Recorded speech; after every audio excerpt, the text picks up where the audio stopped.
സുരേഷ് ഗോപി ഡൽഹിയിലേക്ക് പോവുകയാണ്.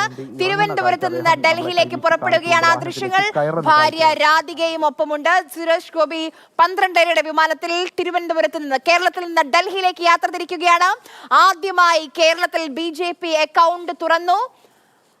സുരേഷ് ഗോപി ഇപ്പോൾ കേന്ദ്രമന്ത്രിസഭയിലെ അംഗമാകാൻ വേണ്ടി യാത്ര തിരിക്കുകയാണ്. മാധ്യമങ്ങളോട് സംസാരിക്കുമെന്ന കാര്യത്തിൽ വ്യക്തതയില്ല. സംസാരിക്കും, ഡൽഹിയിലെത്തിയിട്ട് സംസാരിച്ചാൽ മതിയോ എന്നാണ് ആദ്യം ചോദിച്ചത്. പക്ഷേ ഇതാ സംസാരിക്കാൻ പോവുകയാണ്. അദ്ദേഹം തീരുമാനിച്ചു, ഞാൻ അനുസരിക്കുന്നു. കേരളത്തിലെ ഉടനെ എത്താൻ പറഞ്ഞു. ഓക്കെ,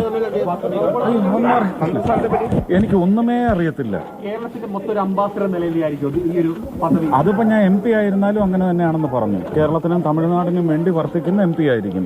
അതിന്റെ പ്രചരണ യോഗങ്ങളിൽ ഒരു 99% യോഗങ്ങളിൽ തൃശ്ശൂരിലെ ജനങ്ങളോട് അവരത് കൈയടിച്ച് പാസ്സാക്കുകയും ചെയ്തു. എനിക്കറിയത്തില്ല, എനിക്കൊന്നും അറിയത്തില്ല. അദ്ദേഹമാണ് തീരുമാനിച്ചിരിക്കുന്ന അദ്ദേഹമാണ് ഉടനെ എത്താൻ പറഞ്ഞു. 11:30 വീട്ടിലെത്തണമെന്ന് പറഞ്ഞു. എത്രയും പെട്ടെന്ന് അദ്ദേഹത്തിനോട്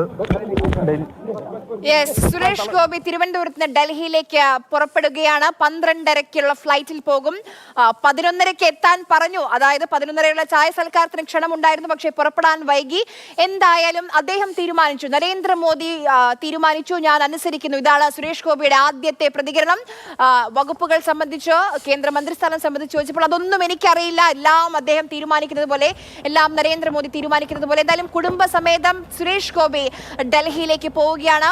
മൂന്നാം മോദി സർക്കാരിന്റെ ഭാഗമാകാൻ കേരളത്തിൽ അദ്ദേഹം എടുത്തെടുത്ത് പറയുന്നുണ്ട്. കഴിഞ്ഞ ദിവസം മുതൽ കേരളത്തിന്റെയും തമിഴ്നാടിന്റെയും പ്രാതിനിധ്യം, ദക്ഷിണേന്ത്യയുടെ പ്രാതിനിധ്യം താൻ ഉറപ്പാക്കും.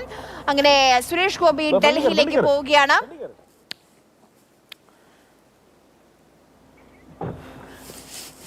പന്ത്രണ്ടരയ്ക്കാണ് ഡയറക്റ്റ് ഫ്ലൈറ്റ് തിരുവനന്തപുരത്ത് നിന്ന് ഡൽഹിയിലേക്ക്.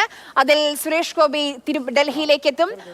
11:30 ചായ സൽക്കാരത്തിലേക്ക് ക്ഷണമുണ്ടായിരുന്നു സുരേഷ് ഗോപിയുടെ വാക്കുകളിൽ നിന്ന് നമുക്ക് വ്യക്തമാണ്. പക്ഷേ രാവിലത്തെ ഫ്ലൈറ്റിൽ പുറപ്പെട്ടിരുന്നില്ല, അതുകൊണ്ട് അവിടെ എത്താൻ കഴിയില്ല. എന്തായാലും 4 മണിക്കുള്ള ഔദ്യോഗിക ചായ സൽക്കാരത്തിൽ സുരേഷ് ഗോപി പങ്കെടുക്കും. ഇനി ഏത് വകുപ്പായിരിക്കും, സ്വതന്ത്ര ചുമതലയുള്ള കേന്ദ്രമന്ത്രി ആയിരിക്കുമോ, എങ്ങനെയാണ് ആ കാര്യമൊക്കെയാണ് ഇനി നമുക്ക് ക്യാബിനറ്റ് മന്ത്രി അതോ സ്വതന്ത്ര ചുമതലയുള്ള സഹമന്ത്രിയായിരിക്കും, ഈ കാര്യത്തിലാണ് ഇനി ക്ലാരിറ്റി വരേണ്ടത്. കുടുംബസമേതം സുരേഷ് ഗോപി മൂന്നാം മോദി സർക്കാരിന്റെ ഭാഗമാകാൻ വേണ്ടി ഡൽഹിയിലേക്ക് യാത്ര തിരിക്കുകയാണ്. നരേന്ദ്രമോദി തീരുമാനിച്ചു, ഞാൻ അനുസരിക്കുന്നു.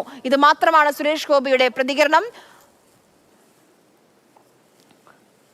കേരളത്തിന്റെ അംബാസഡർ ആയിരിക്കുമോ എന്ന് ചോദിക്കുമ്പോൾ രാജ്യസഭാ അംഗമായിരുന്ന കാലത്തും അത് തന്നെയായിരുന്നു. കേരളത്തിന്റെ അംബാസഡർ ആയിരിക്കുമെന്ന് പറയുകയാണ്. മന്ത്രിസ്ഥാനം ഉറപ്പിക്കുകയാണ് സുരേഷ് ഗോപി. കേരളത്തിൽ നിന്നുള്ള ആദ്യത്തെ BJP MP ആണ്. തൃശ്ശൂരിൽ നിന്ന് വലിയ മാർജിനിൽ ജയിച്ച് സുരേഷ് ഗോപി നടന്നു കയറുന്നത് പാർലമെന്റിലേക്ക് മാത്രമല്ല, മൂന്നാം മോദി സർക്കാരിന്റെ കേന്ദ്രമന്ത്രിസഭയിലേക്ക് കൂടിയാണ്. ഇനി വകുപ്പ് അറിയണം, അതോടൊപ്പം തന്നെ ക്യാബിനറ്റ് റാങ്ക് ആയിരിക്കുമോ അതോ സ്വതന്ത്ര ചുമതലയുള്ള സഹമന്ത്രി ആയിരിക്കുമോ, ഇതിൽ കൂടുതൽ വ്യക്തത വരേണ്ടതുണ്ട്. എന്തായാലും തിരുവനന്തപുരത്ത് നിന്ന് യാത്ര തിരിക്കുകയാണ് പാർലമെന്റിലേക്ക്, ഡൽഹിയിലേക്ക് സുരേഷ് ഗോപി. 12:30 തിരുവനന്തപുരത്ത് നിന്നുള്ള ഫ്ലൈറ്റ്, ഡയറക്റ്റ് ഫ്ലൈറ്റ് ആണ്. 3 മണിക്കൂർ യാത്ര. ഡൽഹിയിൽ അദ്ദേഹം 3:30-4 മണിയോടുകൂടി എത്തേണ്ടതാണ്. 7:15 രാഷ്ട്രപതി ഭവനിൽ സത്യപ്രതിജ്ഞ ചടങ്ങുകൾ. സ്റ്റെഫിൻ നമുക്കൊപ്പം തുടരുന്നുണ്ടെന്ന് ഞാൻ പ്രതീക്ഷിക്കുന്നു. സ്റ്റെഫിൻ, അങ്ങനെ സിനിമയുടെ ക്ലൈമാക്സ്, സുരേഷ് ഗോപി ഡൽഹിയിലേക്ക്.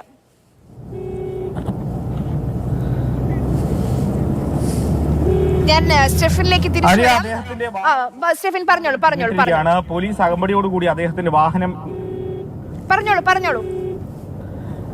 അദ്ദേഹത്തിന്റെ വാഹനം ഇപ്പോൾ ശാസ്തമംഗലം പിന്നിട്ട് ഇങ്ങനെ മുന്നോട്ട് പോകുന്ന കാഴ്ചകളാണ് നമുക്ക് കാണാൻ കഴിയുന്നത്. പോലീസിന്റെ അകമ്പടിയോടുകൂടി തന്നെ അദ്ദേഹത്തിന്റെ വാഹനം ഇങ്ങനെ കടന്നു പോകുന്നുണ്ട്. ഏതായാലും സിനിമയെ വെല്ലുന്ന തരത്തിലൊരു ക്ലൈമാക്സ് ആയിരുന്നു ഈ സുരേഷ് ഗോപിയുടെ യാത്രയുമായി ബന്ധപ്പെട്ട് ഉണ്ടായിരുന്നത്. കാരണം വലിയ അവ്യക്തതകൾ ഉണ്ടായിരുന്നു. അദ്ദേഹത്തിന്റെ വാഹനമാണ് നമുക്ക് ഈ ദൃശ്യങ്ങളിൽ ഇപ്പോൾ കാണാൻ കഴിയുന്നത്. അദ്ദേഹത്തിന്റെ പുതിയ വാഹനത്തിൽ അദ്ദേഹം ഇങ്ങനെ കുടുംബാംഗങ്ങളോടൊപ്പം, അദ്ദേഹത്തിന്റെ ഭാര്യയുണ്ട്, അദ്ദേഹത്തിന്റെ അമ്മയുണ്ട് എന്നുള്ളതാണ് നമുക്ക് മനസ്സിലാക്കാൻ കഴിയുന്നത്. ആ വാഹനത്തിൽ അദ്ദേഹം പോകുന്ന കാഴ്ചകൾ, അദ്ദേഹത്തിനോട് എത്രയും പെട്ടെന്ന് തന്നെ ഡൽഹിയിലേക്ക് എത്തണമെന്നുള്ള അറിയിപ്പ് കേന്ദ്രത്തിൽ നിന്ന്, പ്രധാനമന്ത്രിയിൽ നിന്ന് എത്തി. അതിനെ തുടർന്നാണ് അദ്ദേഹം യാത്ര തിരിക്കാൻ ഏറ്റവും പെട്ടെന്ന് തന്നെ തീരുമാനിച്ചത്.